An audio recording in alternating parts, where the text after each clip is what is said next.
Up until this point, I have not discussed whether the clustered text is actually true. I have assumed that we are being in truth, i.e. that the clustered text is true. By this assumption, I thought it would be easier for you to understand phenomenology. If the clustered text isn't true, i.e. if it's false, this description of phenomenology can only be used as a tool to understand phenomenology, and not the text. The cluster text could then be seen as an imagined tool that could help us understand phenomenology. With such a procedure, it is as if the cluster text is true. If the cluster text is true, even ideal, this description builds a much stronger case. You must evaluate this on your own. You must try to evaluate whether the cluster text is true or ideal for someone like you. I have given you opportunities to evaluate it. Before we continue, we should probably try to evaluate our phenomenological activity, our way of doing phenomenology. We have tried to do phenomenology and now we can evaluate it. We can try to answer how we did. Now I'm once again assuming that you have found the cluster text to be better. Two maxims are especially important in phenomenology: to go to the things themselves and to come to one's senses. Did we go to the thing itself, and did we come to our senses? Possibly. But we cannot know for sure. We need further intersubjective corroboration to evaluate the thing itself. Of course, we should measure our own improvement. If we are able to read more with the cluster text than with rectangle text, when we read for whole days, it indicates that the cluster text could be more of a thing itself, i.e. that it's the ideal text for us when reading, and that we have come closer to the text phenomenon as a thing to be read and used efficiently. If you agree with me, we are at least two people who see the text phenomenon in this way. We need to get more, and thus we need to turn to others for further corroboration. If the intersubjective corroboration will show that the cluster text can be seen as a thing itself concerning texts, we have also shown that we have managed to become presuppositionless. Since the 10th century, serious texts, i.e. books, have looked much the same. Billions of people saw the text phenomenon in almost the same way, and we may have succeeded to manage that presupposition. That is quite remarkable, and it could be seen as a strong indicator that we have managed to show phenomenology and the text itself, as the rectangle text now can be seen as a mere appearance. By turning to others, we may also have succeeded in coming to our senses. We have not yet turned others into objects. Instead, we are learning and doing phenomenology along with each other. You can continue this process with other people. You could write cluster text to them and explain that you see this kind of text as better and that they could explore this possibility. We, you and I, can show that we see the other as a face and that we are trying to take responsibility and show hospitality. We could write the text we see as the exemplary text and see what others think, and as we are doing that, we could try to give them as much support as possible. You can use the support I have created and thereby take responsibility. If we succeed, we could see it as if we have managed to come to our senses. With the text as an example, I hope I have shown how phenomenology works and that it can be used successfully. I also hope that I have shown that we need to go back to Husserl. We have lost many years, too many years. There is much work to be done, for example, in the theory and practice of learning. There are many phenomena in need of a full description. If you feel that this is your calling, you can just get on with it. In the phenomenological tradition, you sometimes talk about the lived body, lived matter or lived things, the lived relations, lived time, and lived space. Just to mention a handful of such themes common in phenomenological discussions: corporeality, materiality, relationality, temporality, and spatiality are other terms for the same themes. By this approach, we could talk about the lived text or textuality and how it relates to the other themes. These themes, or existentials, are part of all people's life worlds. So are texts. The cluster text could affect us differently than rectangles texts. The general approach is to try to see the actual phenomenon, the lived text, in respect to the other themes. We could begin by wondering how the body is experienced in relation to the text. When we read texts, the body is passed over in silence. Passe sous silence, to speak with Jean-Paul Sartre. This could happen differently with the different texts. Through the cluster text we could get a different body.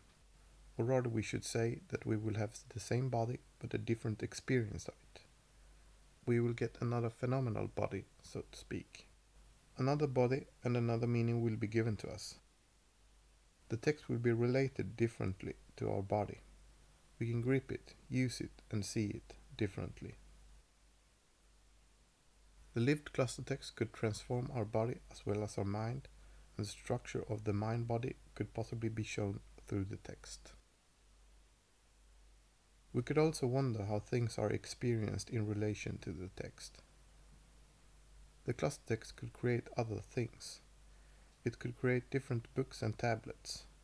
A cluster text book is not the same size as a rectangle textbook. Thus, we could change bags, bookshelves, and so on. If we do, we will get another materiality. Things create our world, and cluster text could do that differently. First we create things, and then they will create us. We could also wonder how our lived relations are experienced in relation to the text. This concerns object-object relations, subject-object relations, and subject-subject relations. Object-object relations are close to materiality, so we can neglect them for now. The subject-object relation, i.e. the text-reader or text-writer relation, could change. Most interesting is possibly the subject-subject relation, especially between writers and readers, but also, for example, between teachers and students, and many other social relations. If we read more in general, we could build different relations. We could also wonder how lived time is experienced in relation to the text. With another text we could project ourselves differently towards the future and also see parts of our history differently. It could be easier to live a meaningful life. There is much work that needs to be done. The world is not absurd as some of the existentialists suggested. There are too many people to help, too many faces to answer to. The history of the text is pushing us forward, and our imagined future will be dragging us forward. We could change our goals and plans, which will affect our lived time. We could also wonder how lived space is experienced in relation to the text. The rectangle text speciality could crumble. For quite some time, the number of bookshelves in people's homes have decreased. People are not buying books. A home without bookshelves creates another speciality. It's experienced differently. It's more empty. The straight lines in rectangle text could have created straight, empty lines in people's homes. The cluster text could begin to create reading spaces again. Levinas was brought up in a bookshop. Ricoeur and Sartre were brought up in the personal libraries of their grandparents. To inspire future philosophers, we may need more books in our homes. These themes form a lived experience together with the phenomenon, with the text. It could be widely extended and also be seen as a part of the phenomenon. You are probably having your own interesting examples concerning these themes. I just wanted to give you some thoughts to begin with, so that you can begin thinking in this way. We must also think about what we should say starting from the cluster text. It could be seen as the lived words or lived language. The actual experience of the cluster text could be seen as a pre-linguistic experience. It's a primordial experience before any use of language. It's a pre-reflective experience. Afterwards, we must use language to talk about it. I will just mention a little about this to show some problems. In phenomenology, you're often interested in how we constitute meaning. We tend to think that our thoughts have meaning, and in a sense, they always do. When we speak, we also think that the words we use have meaning, and in the same sense, they always do. It's not easy to contemplate this. If the cluster text is true, the meaning related to rectangle text is problematic. That should be clear, but I will not elaborate on this issue here. Here I will only point out a few things concerning cluster text and meaning. In phenomenology, meaning should be rooted in the things themselves.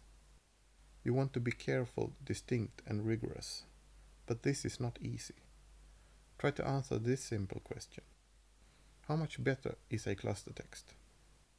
You may think this is easy. You may think you just need to do a scientific experiment and answer the question based on that experiment. But it could be that different readers will be differently affected by the text.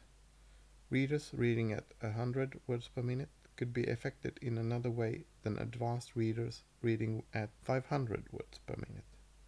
That is one problem.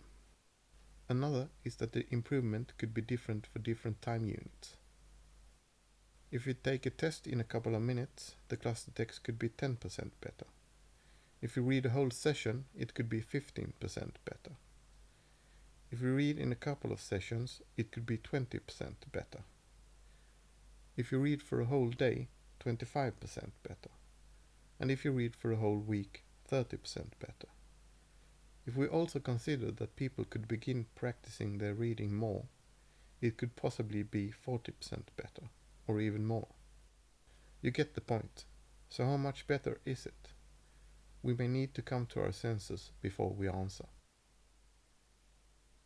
The improvement could also be different for different texts. The amount of regressions differ between different texts. Easier texts are read with fewer regressions. When we read a compact academic text, there could be many regressions. It's possible that they will be fewer with the cluster text. News, for example, could thus be read 10% faster, and an academic text possibly 15% faster. I cannot mention every possible source of error, but as you understand, it may not be as easy as you think. Neither is it easy to do scientific experiments. People may not read well enough depending on their former education. If that is the case, we must wait for people who actually have been taught to read properly.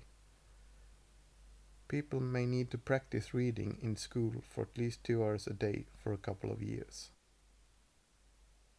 A reasonable answer to the question how much better a cluster text is possibly to state that an average reader will read an ordinary book 10% better in words per minute, that it changes to 20% in day spans and 30% in week spans, if these are the correct numbers, of course.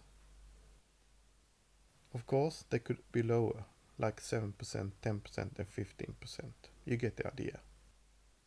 We are often prone to think in terms of linearity, but all phenomena are not linear. Obviously, it may not be that important to state the exact improvement. It may suffice to say that the cluster text is so much better that we always should write as such a text. I'm mentioning all this as percent is often used when people talk about improvements. It could, for example, be better to state the exact number of a certain unit. Someone may be able to read news 40 words per minute faster, 2000 more words in a reading session, 20 more pages a day, and 200 more pages a week, and so on. When I mention the different percentages, I do this to simplify communication. But be aware, It could have distorting effects and thus affect the phenomenon. There is much to say about what we should say starting from a cluster text. I cannot say very much here, but I hope you will think carefully about this as you are about to speak about the cluster text. At this point, in 2024, the cluster text is not part of people's life worlds. Thus, we cannot make a full description of it. We cannot go to the full thing itself in this regard, as nobody has experienced or lived the cluster text for a long time, and thus it's not part of their environment. Because of this, consciousness is almost unaffected by it. Nobody has fulfilled the phenomenon. It's almost empty. The relation that will be affected have not become affected yet. After the introduction of a cluster text, it could be difficult to make descriptions that will be unaffected by it. This could be true for quite some time. People have been brought up reading and writing rectangle texts. It could have turned them into quite bad readers and learners, and thus, this could affect us for a long time. It could be difficult to develop a better reading as an adult. If you must read 2 to 4 hours a day for many years, to become a decent reader is almost impossible. It's difficult to get that time with work and family. This needs to happen earlier in life, in school and higher education.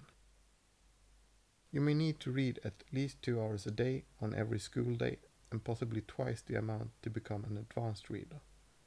If this is not done, it could affect many studies.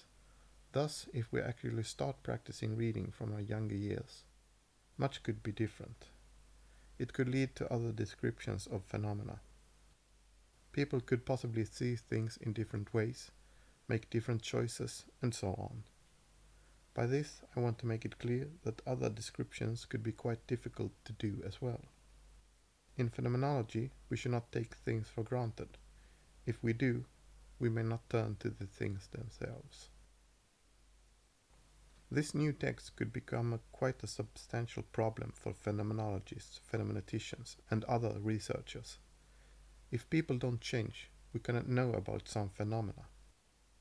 If we should be able to know about them, society must change. If reading is not seen as important, people will not learn to read properly, and because of that, they will not learn how to learn properly. This will affect many phenomena and practices. It will also affect different facts and estimations. Now we can once again return to the difference between phenomenologists and phenomenoticians. For instance, in qualitative research, some talk about phenomenological research. As I have stated before, it's probably better to call at least some of it phenomenological, as too much is taken for granted. In my opinion, there must at least be an attempt at a fully Husserlian description before you enter a certain area to call it phenomenology. It could change the whole area. I hope this will be understood through the cluster text. It could be seen as the prime example of this. So, we should probably stop calling something phenomenology if it's not thorough, or start by doing proper phenomenological reductions before such studies. Otherwise, it's better to call them phenomenological. The beings related to rectangle text can be described, but it's not phenomenology. We should not use phenomenology in a non-rigorous manner and still call it phenomenology. If we do, it's better to call it phenomenologics. In qualitative research, many do empirical studies through interviews and ask about phenomena. Such studies could probably better be understood as phenomenological. It's as if you are comparing apples and potatoes, pomme and pomme de terre, in French. They are not the same, even though both are called pomme. In phenomenologics, you pick apples from a tree. In phenomenology, you must get a spade to dig potatoes. They are different, and thus it could be wise to call them by different names to be more rigorous and responsible. Despite my critique, I am quite appreciative of phenomenologics. The later phenomenoticians are not entirely wrong. They have many good points. You can describe the experience of something in studies, and it could be important. you can describe the being of different phenomena. But as you also understand, all text must be changed before you can do a valid qualitative study, for example in educational research. What you also will understand by this is that some former studies now could be irrelevant. Phenomenology was not used to let an important phenomenon appear before they were made. Instead, qualitative studies were made. Phenomenologics was used. Some have said that the reduction is not needed to do phenomenological research. Now I hope I have made it clear that this is wrong. I hope the cluster text could be seen as the prime example that shows this. In a complete phenomenological description of a lived experience, a phenomenon should be fully established in society. In our case, with texts, all people should read and write cluster texts. They should probably also have developed their reading skills to the levels that will be common to such texts. A certain natural attitude must develop. Thus, we cannot produce proper descriptions for quite a while. We cannot see how people act and we cannot ask them about things in qualitative studies. In a full description, a phenomenon should be fully related to everything else. All the relations should have been established. The thing itself must have become a part of the life world, of the constituted world in consciousness. It must form a part of a context. In phenomenologics, you put existences or experiences before essences. Now we cannot study the full experience of cluster texts. We cannot study the fully lived experience of a cluster text.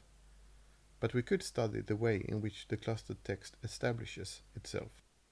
We could study the way from an essence to its full existence, if people decide to commit to the cluster text. We may also need to think about how the cluster text could affect other studies.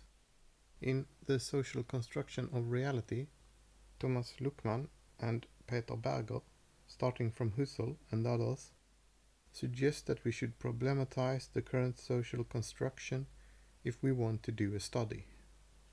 This means that we could see facts and meaning as belonging to a certain construction. For instance, the rectangle text society could be seen as a certain social construction, and the cluster text society as another. In these two different social constructions, people will express different meanings and different facts will be established. People will not do the same things and experience the same phenomena. If we want to do an empirical study of some kind, Berger and Luckmann suggest that we should show that the present construction will not change so that our results become irrelevant.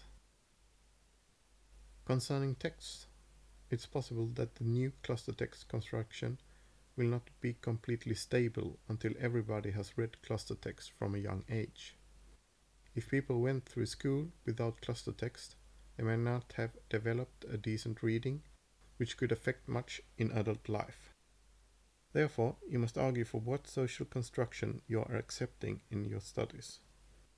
It could take quite a while until it's possible to do empirical studies that will be unaffected by the text phenomenon.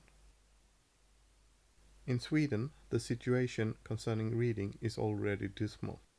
On average, most people read less than 1 or 2 pages a day. This means that they read less than 5 minutes a day. The bar is also set quite low. In 7th grade, pupils are only expected to read at 100 words per minute. That's slower than normal speech, and quite often not even this goal is reached. About 25% of 9th graders are almost not able to read. They cannot read with satisfaction. They will not get anything out of it. Of course, they can read short text messages and so. Giving grades to pupils who only read at 100 words per minute is questionable. It's not very smart. It's difficult to read and learn at such a low reading speed.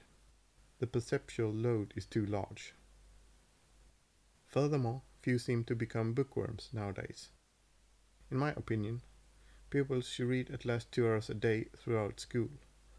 This means that they will read around 1,000 hours in each 3 years, and that most possibly could learn to read with 200 words per minute in 7th grade. Hence, their reading could be twice as good, which could affect their learning immensely. If you read 2 hours a day throughout the 12 years in school, you will develop a fairly decent reading. To become an advanced reader, you must probably read 1 or 2 hours outside school every other day. If you do, you will have read twice the amount, 8,000 hours instead of 4,000. By this strategy, some will probably be able to read with speeds above 400 words per minute in Swedish. That corresponds to about 500 words per minute in English. It's this social construction researchers should study, at least in educational studies. Instead, people in different studies have not developed their reading and learning skills. This could affect many phenomena in the social sciences. Naive realists study reality in whatever form it may come, but as you understand, there are many results that could be affected by all this. As you now also understand, the current reading ability could make it difficult to test the cluster text in empirical studies. In text and reading research, it's quite common to test first or second year students at universities, and they may not read very well. It could affect the results negatively. It could be advisable to test readers who actually have practiced and developed their reading. I hope the cluster text could help us improve. If people understand that reading is important, another development could turn into reality. If you ever have wondered why education and educational research isn't better, you may now understand a little more why this is the case. Students don't learn to read properly, and as they can't read, it's almost impossible to improve education.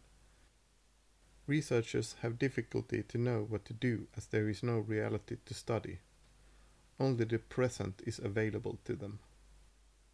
Of course, it's easy to tell everyone, i.e. teachers, parents and politicians, that practicing reading in school 2 hours a day is crucial, but since this is not happening, all other educational advice can be seen as pseudo-advice. To do meaningful studies, researchers would have needed to explore another social construction. Now, much research can also be seen as pseudo-research. Most educational and learning advice is somewhat distorted. This situation is quite hopeless. Unless everybody starts reading 2 hours a day in school, and hopefully also a little outside school, there will be no significant improvements. I hope the cluster text will contribute to that much needed change.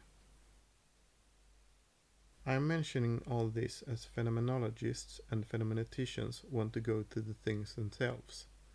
For quite some time, we must probably put some effort in schools and focus on the area of learning theory and learning practice. The reading we develop in our formative years could affect empirical phenomena in many different sciences. In this series, I've only presented one phenomenon, a phenomenologized text that will affect different studies. There could be more, and it's possible that Husserlian phenomenology or some kind of phenomenautics could be used to find them. Now I hope you have learned quite a lot about phenomenology. I hope I have turned you into somewhat of a phenomenologist. I kind of forced you to become one. If you have done this properly, you have already taken many steps in phenomenology. If you want to read about phenomenology, I recommend to start with Robert Sokolowski's Introduction to Phenomenology and Dermot Moran's Introduction to Phenomenology, preferably in that order. Sokolowski's book is shorter and more practical, and in Moran's book you will learn about the history of the so-called phenomenological tradition. I hope you will understand more when you read them now that you have listened to this presentation. When I have developed this lecture series into a book, possibly in 2025, you can read that book too.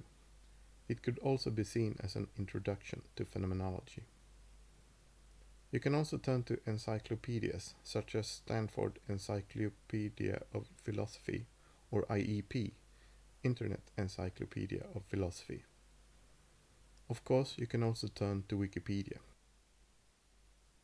After those books, you can probably read Husserl. I recommend starting with Cartesian Meditations and then continue with Crisis, Ideas 1 and Formal and Transcendental Logic. They are all Husserl's attempts to introduce phenomenology. When you have read them, you can also read Logical Investigations. After those books, I think you are able to find your own way. Eugene Fink's Sixth Meditation is an example in the Husserlian tradition. You can also turn to Barry Smith and others who have developed thoughts on formal ontology starting from Husserl. He has some great lectures here on YouTube. Obviously, I should suggest that you wait reading those books until they are changed to the cluster text format. It will save you a lot of time. We may need to put some pressure on publishers for that to happen. I wish I could have guided you to other phenomenological studies of a Husserlian kind. Regrettably, I'm not able to do that. I'm not that well read. I hope others could recommend such literature. It would have been great with a reading list of really good phenomenological descriptions of a Husserlian kind. And by that, I don't mean qualitative studies. I mean proper descriptions from a first-person perspective, done by a phenomenologist. In time, I hope Husserliana, i.e. all the Husserlian text, will be changed to cluster text. Husserl left behind over 40,000 pages of text, and they will probably result in about 20,000 cluster text pages. If it usually takes 50 to 100 days to read all of them, and the cluster text is 10 to 20% better, we could save 5 to 20 days of reading. That is quite substantial, hence this could be important to phenomenologists. When you have read Husserl, you can continue by reading the phenomenological tradition, i.e. the more ontological, anthropological, practical and existential tradition, in which they do not make extensive use of the reductions and the intentional analysis. You probably need to read Heidegger's Being and Time. It's a good read. Many later phenomenoticians combine thoughts from Husserl and Heidegger. One of my favorites is Maurice Merleau-Ponty's Phenomenology of Perception. If you have the time, many books are interesting. You can read all the big names such as Heidegger, Hans-Georg Gadamer, Jean-Paul Sartre, Albert Camus, Simone de Beauvoir, Maurice Merleau-Ponty, Emmanuel Levinas, Paul Ricoeur, Hannah Arendt, and other later less known thinkers. If you read Max van Manen's Phenomenology of Practice, you will get some guidance on what to read. If you have read that much, you will find your own way. I hope I have prepared you for such a reading. It was one of my goals with this series. You can also read the so-called phenomenological studies in qualitative research, the studies I call phenomenological. An example of an introduction is Cheryl Tatano Beck's Introduction to Phenomenology, Focus on Methodology. It's a good general introduction to phenomenological research.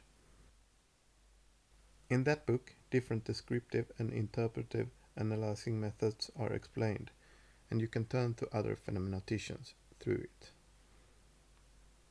Of course, it's possible to actually try to do phenomenology to learn more about it.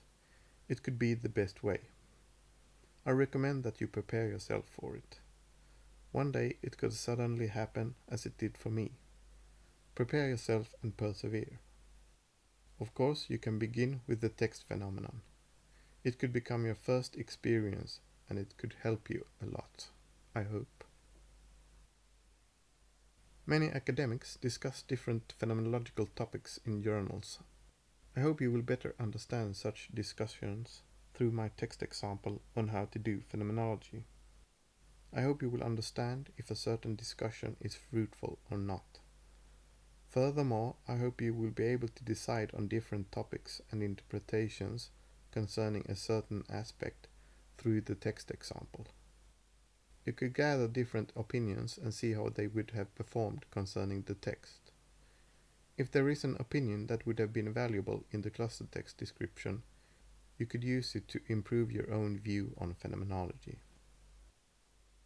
Now that you know more about text, it's possible to use this situation to draw some conclusions. You can use this experience and relate it to different areas. For example, to science and philosophy.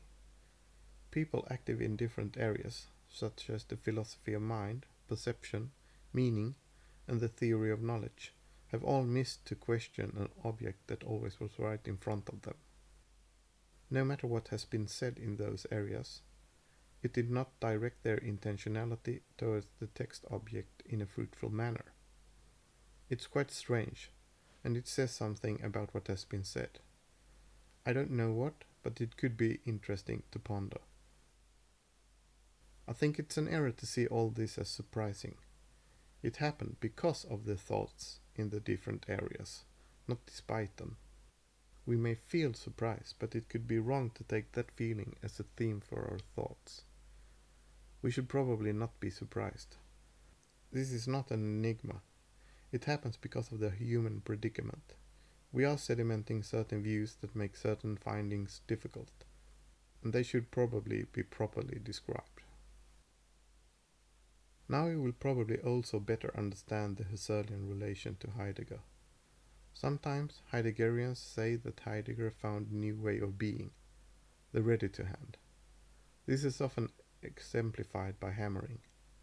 When we are using a hammer, we forget it's a thing. We are caught up in the world using it.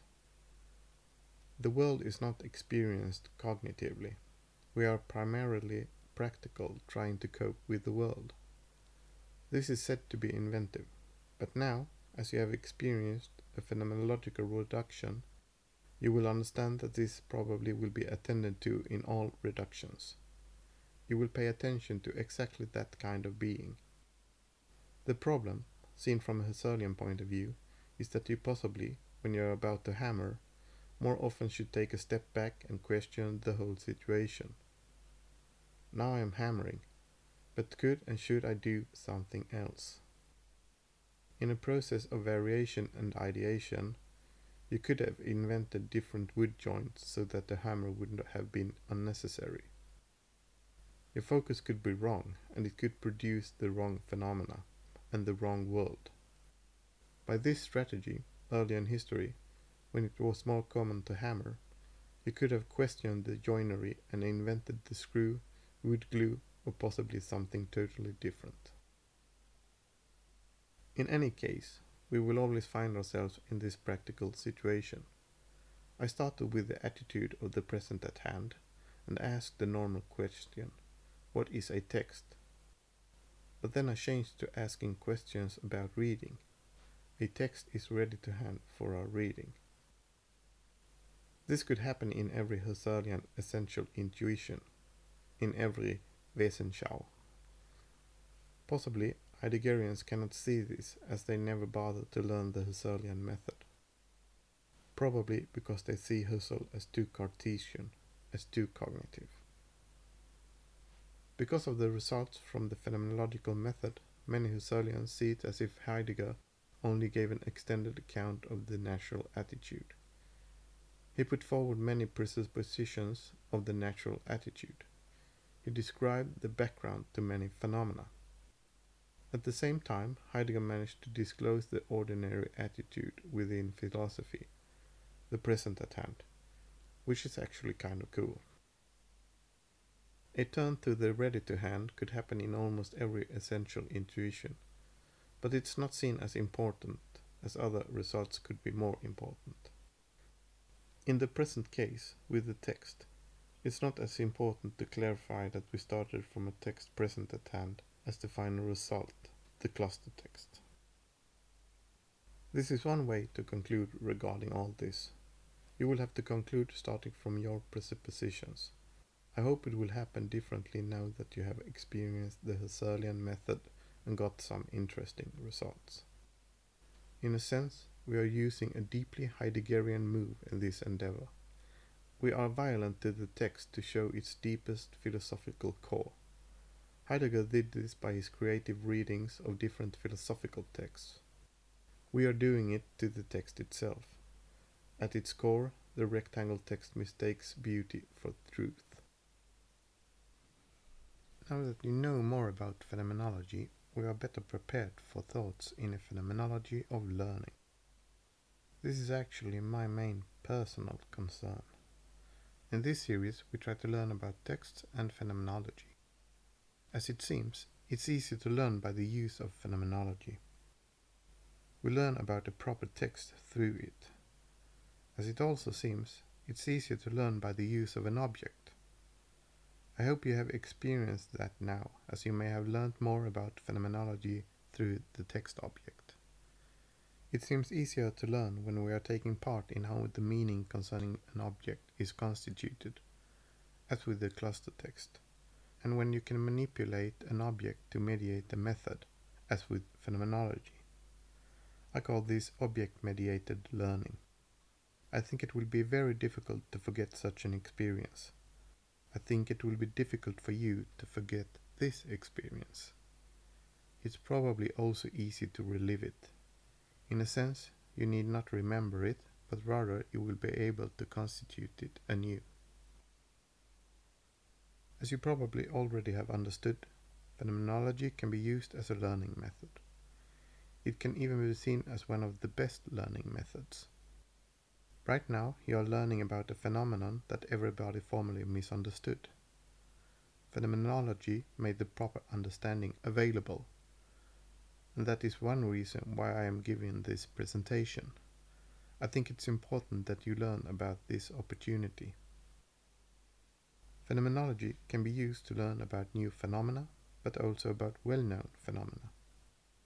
As you understand, even well-known phenomena are always new to the one who is about to learn about them. Phenomenology can be used to make full descriptions of how consciousness could intend a phenomenon in such a way that it will be understood and become a part of consciousness. It's about presenting wholes, parts and units of parts in proper layers and steps. It's about presenting descriptions of the intentionality at work. In such a presentation, both what something is and what it is not may need to be presented.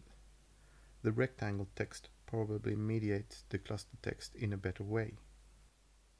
Variations and ideations must probably also be made available in a proper order. It's a demanding task to produce such descriptions, but they could be valuable.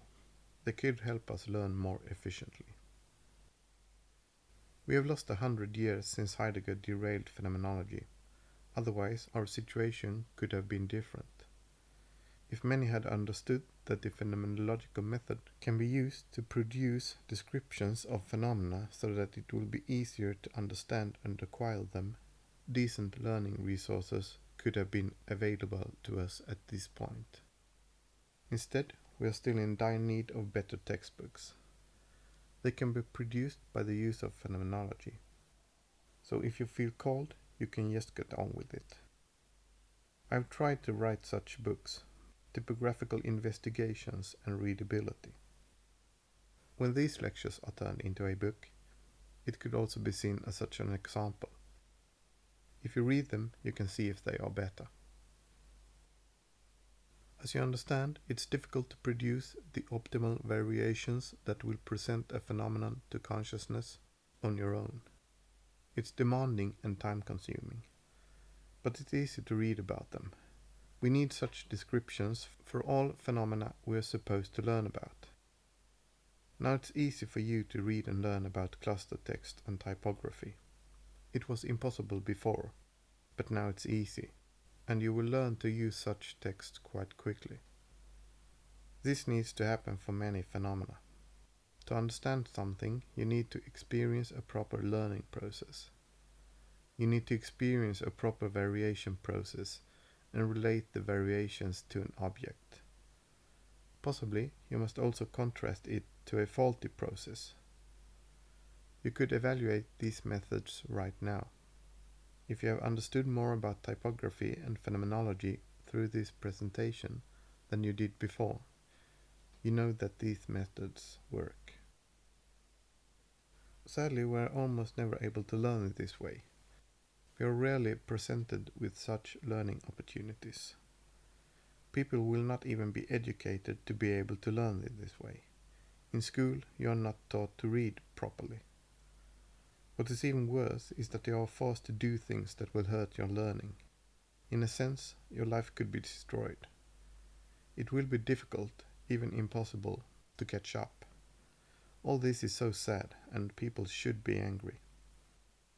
I should not get too much into this, because then I will get angry. I'm quite annoyed by this. We should be able to do better.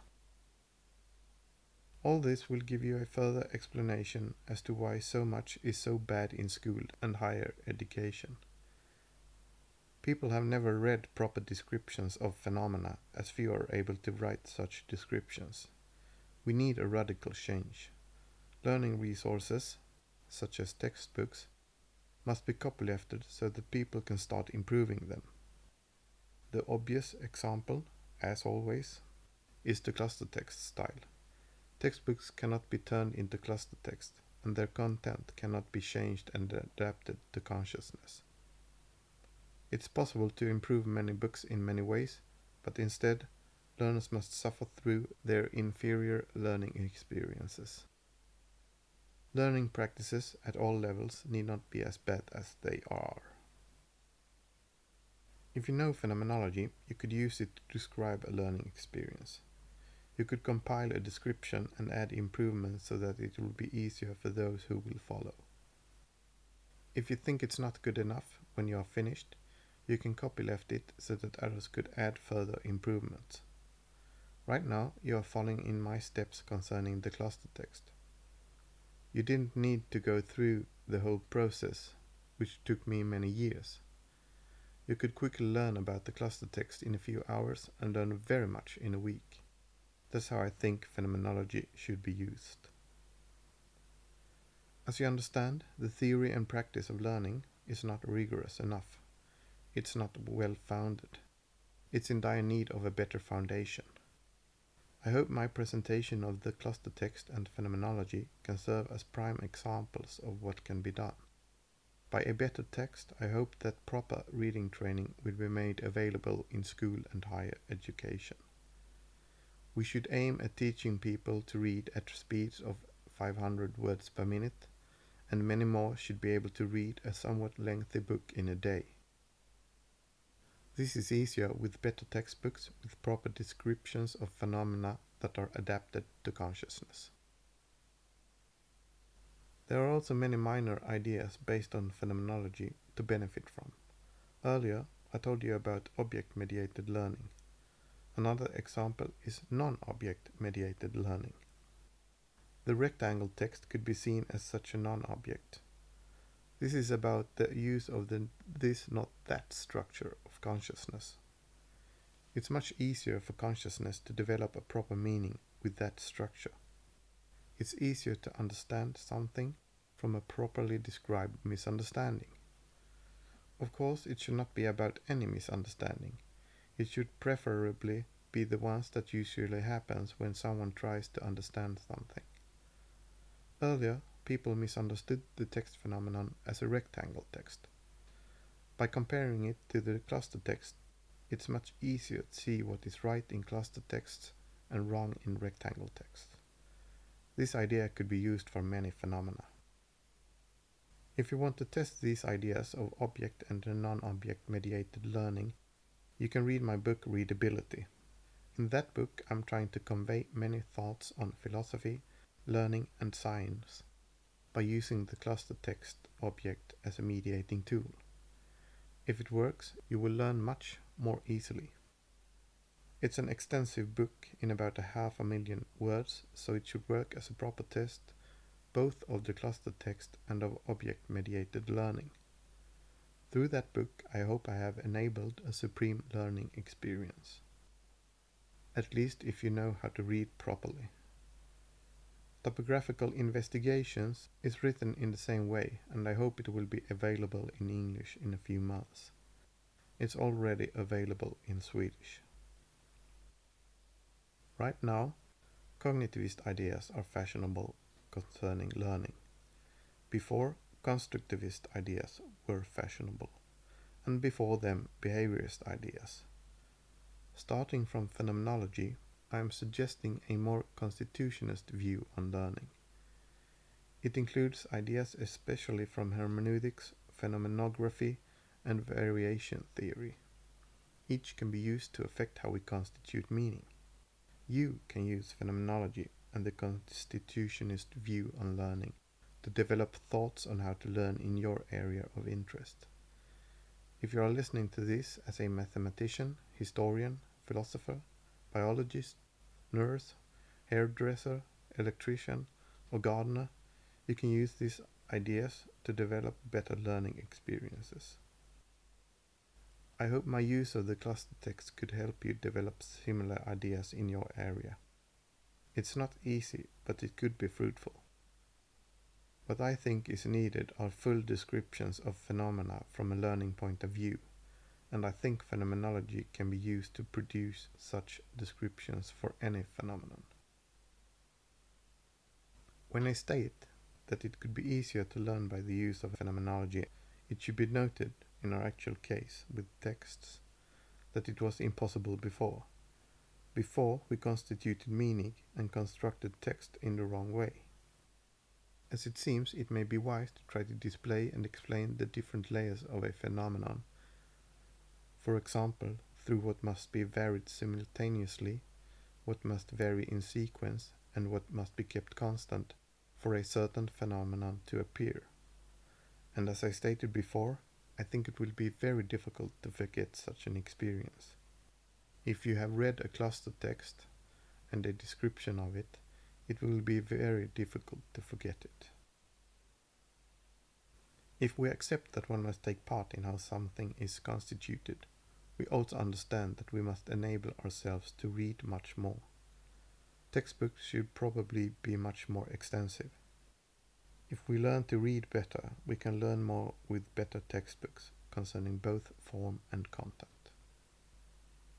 There is much to say about the relations between phenomenology and the theory and practice of learning, but that is for another occasion. I just wanted to point a few things out. One last thing to point out, if the cluster text is better for everyone, is that the theory and practice of learning should be built upon the cluster text. Obviously, the phenomenologized text should work as a foundation in it if it's better. In this lecture series, I am not focused on reading comprehension, even though it's an important part of the text phenomenon. We could extend our analysis to that area. Comprehension, in the ordinary sense, is about understanding a text, but it should actually be about what the text is saying something about. An example is that if you would have read an ordinary book on typography, you would not have understood typography. You would only have learned what the book says. It's difficult to develop a reading in which you are able to understand even when a book is wrong. It could be difficult to understand a textbook even if it's right. This is an important area of research. Textbooks must be better written. We should be able to learn better through reading. Through my books, I'm trying to develop thoughts about this. You can read them and see if you will learn more from them than ordinary textbooks. It's possible that we can learn about comprehension from this cluster text process. It could be possible to extract a theory and practice of comprehending. We could possibly extract it from the phenomenological process. To comprehend, a more thorough fullness may be required. It could be easier by the use of an inappropriate object, such as the rectangle text in our case. To learn what something is, it could be important to develop thoughts on what something is not. It could be less good to go straight to the point. It could be better with a detour. Experts can learn quite fast, but they may have difficulty understanding what is difficult when learning. Concerning text, it could soon become difficult to understand how people could not have come up with a better text before. It's so obvious when you have read a cluster text. It's so easy to improve every aspect. This difficulty happens to many phenomena. It could possibly be managed, but I cannot expand on that here. Once again, I should also note that we comprehend different texts differently. Philosophers read Husserl critically and creatively. They took a few ideas, but disregarded most of his thoughts. When they were about to publish their books, they just sent them to their publishers uncritically. They accepted the books on typography wholeheartedly. It could have been better the other way around. If they had accepted Husserl wholeheartedly and read works on typography critically and creatively, they could have found a cluster text. By this, you understand that you must think about how you read different books and how it affects your learning. How will you be reading my books? Critically, or will you adopt them wholeheartedly? I have written books on both philosophy and typography. Will you read them differently to how you read other books? As this lecture series on phenomenology is about to end, it should be clear that the first task of every phenomenologist should be to show what text should be used and why. I have stated my opinion, and I don't think that anything ever should be changed in the specification I gave you earlier, in lecture 6. I think readers should be able to feel text as extensions of their bodies, much like people do in other areas. Advanced readers probably don't want to change texts and typefaces all the time, just as golf pros don't change their clubs, and craftsmen don't change their tools. You want to feel that more optimal grip on the world. It will be interesting to see if phenomenologists and others, especially typographers, agree on this. Some do not care. Are they also changing tools frequently in other areas? Otherwise, they may in bad faith. Phenomenologists could show their view on phenomenology through the method they will use to decide on the text phenomenon. The question about which kind of text we should use must be answered, since that is how phenomenological descriptions are delivered. By the text phenomenologists will write, they will show their views on bodies, relations, the face of the other, and much else. Thus, it's not only about how they see the text phenomenon and phenomenology. We should possibly demand answers if people don't use cluster texts. We should possibly be that rigorous and responsible. The text phenomenon could be that exact. If you don't use the cluster text style, you should probably argue for why you are not using it. Could you really be content by doing whatever you want? Or should you always show that you care deeply about your readers? Is it okay to care less? What views and methods are used to see the text phenomenon in such a way? Phenomenologists and others, such as authors and publishers and other people working with texts, but especially phenomenologists, should clearly show their views on the text phenomenon. In the future, I hope that all phenomenologists also will show their view of phenomenology through the text phenomenon. I have tried to show my view here, and in the future I hope others will do the same. A simple way to do that is to answer the following questions. What kind of lived experience is and should be used as evidence? What kind of experience is necessary for the text phenomenon to be seen? What kind of phenomenology is needed for the phenomenon to be seen? How does each essence or aspect show itself, and what does it mean? How much variability is acceptable for an ideal text to stay ideal? Of course, the essential insight of the what and the how of the phenomenon should be shown. I hope I have managed to answer all these questions fully through these lectures. Now other phenomenologists and others could do the same. And then we could see if we will give about the same answers. You should also see if you will give the same answers. You should see if we are about to write a clustered text all the time. As you understand, we could be about to experience quite a remarkable event. Until now, I have assumed we are being in truth. I made an epoche. I suspended my doubt concerning the cluster text and saw it as true.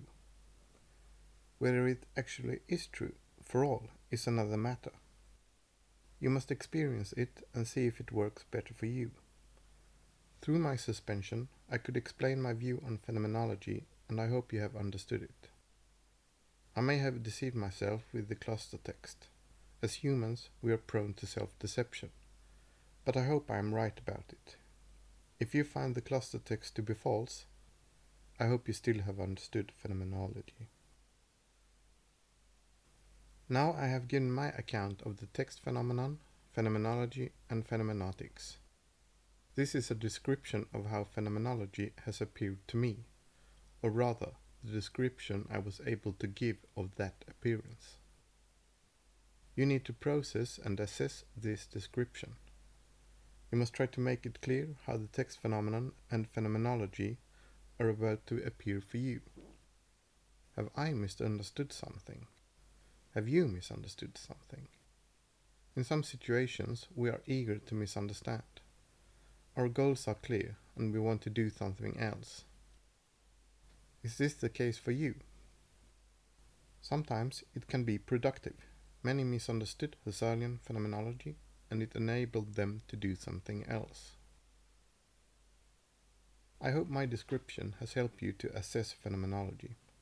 I hope it will help you when you read or listen to other expositions on it. By my example, it should at least be clear that phenomenology is useful. Concerning the cluster text, I have stated many times that I recommend reading it for at least 2 days, and if possible, for longer. Preferably a whole week. If you really want to know, you should try to really sediment it into your body. You should strive to make it a part of you, to turn it into an extension of your body. If you do, it will be easier for your mind to say something wise about it. The longer you read, the easier it will be to express a proper meaning, that is, to talk properly about it. Concerning the text phenomenon, you could of course restart this whole process once again. Now you could start from the cluster text as a natural attitude. You could parenthesize the cluster text, change an aspect, and read it for an appropriate amount of time. Concerning the margins, you could question whether it's important not to read any bent text, not to move your thumbs, and not be able to put notes in the top margin. You can also change aspects of the black characters and the white spaces. If you do, and want to do it properly, it will probably take you many years. If you are an advanced reader, it takes time to change a text that can be read for at least 2 days and to reiterate that process. Through the text phenomenon, it could also be possible to evaluate different so-called phenomenological methods and approaches different from the Husserlian method. Could the methods said to be phenomenological have been used to find the cluster text? Could they be said to be phenomenological in the future if they couldn't? Every time someone says a method is phenomenological, you can possibly test it and see whether it could have found the cluster text, to decide whether it actually is a phenomenological method. Right now, you are taking part in a certain subject-object relation, as you always are. I hope you can see that this, in a way, leads you beyond subjectivism and objectivism. There is a mutual change for you concerning both your own self and the object. The meaning you will constitute will affect how you will be able to be active. Your view of the subject-object relation will produce a certain activity. You could become yourself as another and turn text into another kind of object. Through the text phenomenon, you will adopt both a subjectivity and an objectivity. Through the text phenomenon, you have got a wonderful opportunity to assess yourself. You will be able to see how rigorous you will be, i.e., how careful you will be, subjectively, intersubjectively, and objectively. This will be shown by the following text you will write. It will show how you see others. So, are you about only to write cluster texts? Does 2 plus 2 equals 4, always, concerning texts? Or will you fall back to a former self and sometimes write another kind of text? Put in another way, is 2 plus 2 sometimes something else? How rigorous will you be? How many degrees of freedom will you accept concerning texts? Will you set it to 0 and always write a certain kind of text? As I see it, I must always write a specific cluster text. I don't want to encounter another kind of text, and I don't want my readers to encounter another text if that text is the best text for them. If you accept the present cluster text, there is still much to consider. Depending on your preoccupations, you can expand from the cluster text in different ways. You can care less and become careless, or you can, for example, care more, take responsibility, and teach others how to write proper texts. You can also force others to write cluster text to you. If you are sent a bad text, you can send it back and ask them to write it properly. You could state that you don't have the time to read single-spaced rectangle text. You can do much or you can do little. In any case, it will be constitutive for yourself. In my books, I am often finishing with a certain question. Are texts wrongly written? This question is always there, every time you will write the text. Will you be writing your next text wrongly? In this case, there will literally be a face that you must answer to in front of the text you have written. You can see it as a Levinasian face. You are responsible for that face, and you will show how you will see it by the text you will write. We are all responsible for everyone else, but as writers we are more responsible than all the others, especially concerning our readers. Now I need to become a little self-serving. I hope that this is okay. One thing you could decide to do is to support me. I have turned to you, and I hope that you will benefit greatly from the cluster text and your newly acquired knowledge in phenomenology.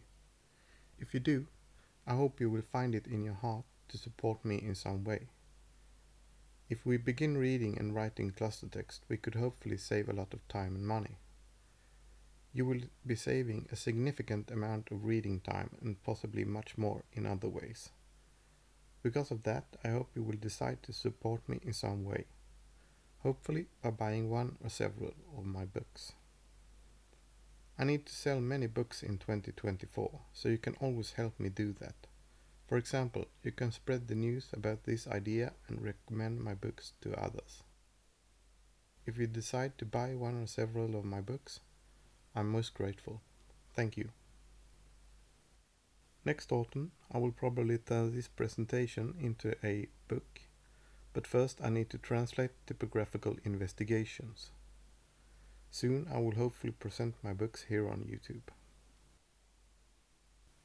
Now I will end this presentation by showing 2 slides of my books, first in Swedish and then in English. All of them are written in the cluster text style. You can decide for yourself how thoroughly you want to investigate the text phenomenon.